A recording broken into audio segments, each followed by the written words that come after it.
Greetings. The following is a true story and only the names of the humans have been changed to protect the guilty. It comes from a book called The Third Prophecy of Hybobolus Clune. Now, in case you don't know, Hybobolus Clune was a 12th century Belgian monk who was able to vibrate at the same frequency as the interdimensional beings, and that meant he had access to some valuable insights into the nature of reality. Among them was what was to become known as the cosmic prophecy, the knowledge that humanity would be attacked from outer space at the end of the 20th century. Chapter 13. Kevin ran blindly as fast as he could, which was not very fast at all. He was terrified of accidentally discharging one of the half-dozen weapons he was cradling. Moments earlier he had been occupied with what he thought was a flawless plan. The same plan had worked for Hugh Holland in his one-man fight against the armies of Queen Maeve. It would be simple enough. Force a confrontation in one of the access corridors, and the aliens would have no choice but to fight single file. He would destroy them one by one, and unlike zero tolerance, there'd be no time limit. Step 1 of the plan involved moving crates into the corridor to shield behind. Step 2 of the plan involved placing 6 handheld weapons behind the crates, 1 to use and 5 as backup. Step 3 of the plan involved firing off some shots to force a confrontation. Step 3 was where things fell apart. It turns out that alien weapons are hard to aim. What Kevin intended to do was to send a volley of shots echoing down the corridor. What he actually did was randomly discharge a series of explosives. Most bounced off the walls and detonated a little further back. It was the one that bounced into the armory to put an end to his plan. Turrup! The ship rattled with the blast. Rat-tat-tat-tat-tat! Turrup! Kevin didn't think, he just moved. Across a large corridor and into a smaller gangway. The chain reaction of explosions that he had set in motion intensified. Alarms sounded and blocked his ability to think. Heavy footsteps clattered all around. They focused his mind. The aliens were coming. "Where are you going, mate?" came the voice. It barely registered in Kevin's brain as he careened around another corner. He was concentrating on shuffle running along the hollow passage. His mind turned thoughts. No plan survives contact with the enemy. But there was no contact. I know, I loop around them, take them by surprise. It was on that thought he stopped. The corridor had ended at a hexagonal window. Beyond it was a sea of stars. Fuck it! He gently set the weapons on the ground. Stupid aliens. They haven't a clue how to design a spaceship. He had nowhere left to run. Behind him the ship rattled and groaned as explosions shook the superstructure. Kevin tapped his foot against the floor and looked at the pile of weapons. That was how he got the idea. One by one he carefully placed 5 weapons against the window. He lifted a panel on the floor to test the cavity below for size. "You okay, mate?" The voice made him jump.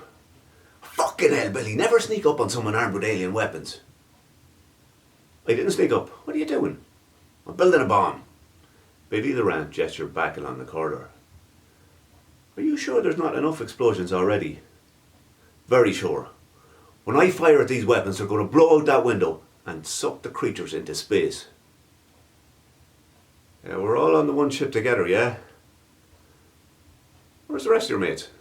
Kevin carefully lowered the remaining weapon into the cavity below the floor and climbed into the hole. "Get down here if you want to survive the blast." "I'm not sure I trust you. Why don't you just go find the others?" "Because in a few seconds this place is going to blow sky high." "You are sky high." "That acid wore off ages ago. Right now I'm saving the world." "If you say so. How about we just go see what your mates are up to first though, yeah?" Billy walked to the window and grabbed an armful of weapons. "What the fuck are you at? I'm going to give these back to who they belong to." "Are you mental, Billy? Put them where I had them." Kevin scrambled out onto the floor. Billy had turned back up the corridor. "I'm going to dump these in a pile, yeah? Half the problem with those aliens is they don't talk to each other. If I leave these out like that, then I'll have no choice but to talk."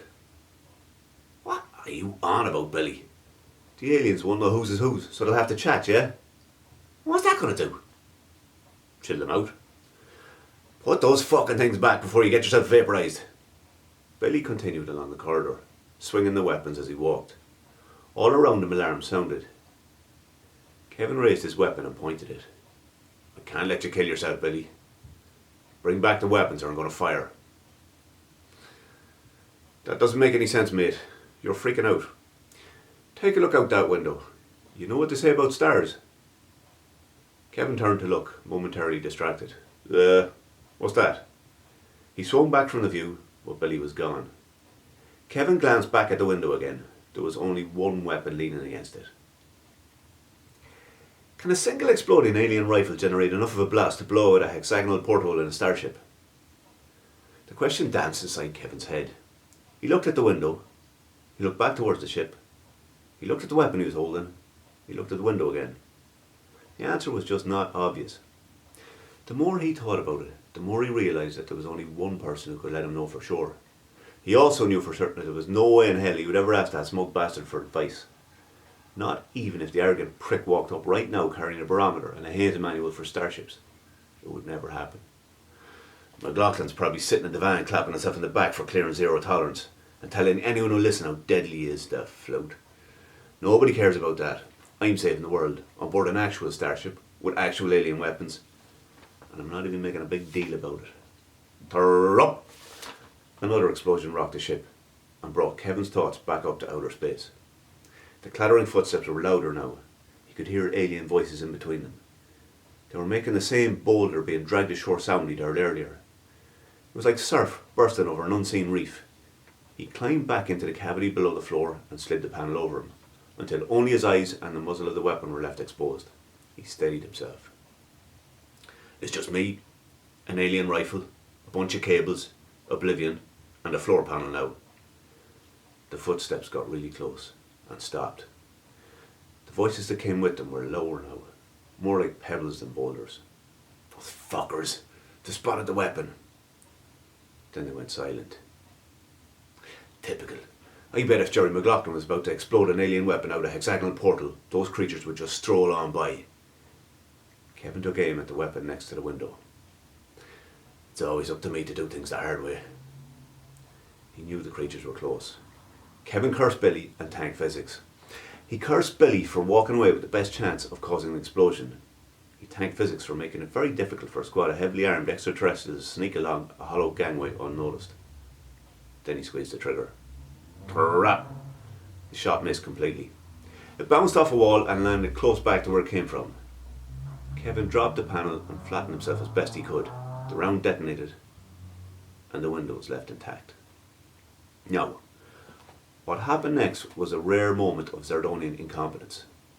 Even if any of the witnesses had survived, they would have died shortly afterwards, because the punishment for that incompetence would have been death. Rattled by an enemy whose tactics were proven impossible to predict, they all fired at once, in the direction of the explosion. Where the rounds found nothing and continued towards the window of docking hatch L361 and caused it to stop being a window. Every last fighter in the squad was instantly sucked out through the place where the window had been. Which may have been for the best. Kevin braced himself, but his brain was giving up. It had never been his intention to lie prone in the service duct of a spaceship. The ship shuddered and creaked as the systems worked to repressurise the deck. Turr up!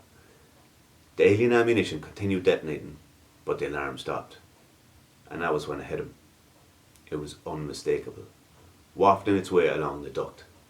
The smell of human shite. Where there's shite, there's life. Where there's life, there's hope. Where there's hope, there's a man destroying a starship. Kevin's thoughts hardened into action again. Crawl, move, do. I'm human. I will not go gently into the night. I'll follow the shite. He began moving slowly along the duct. And then after that, I'll save the world.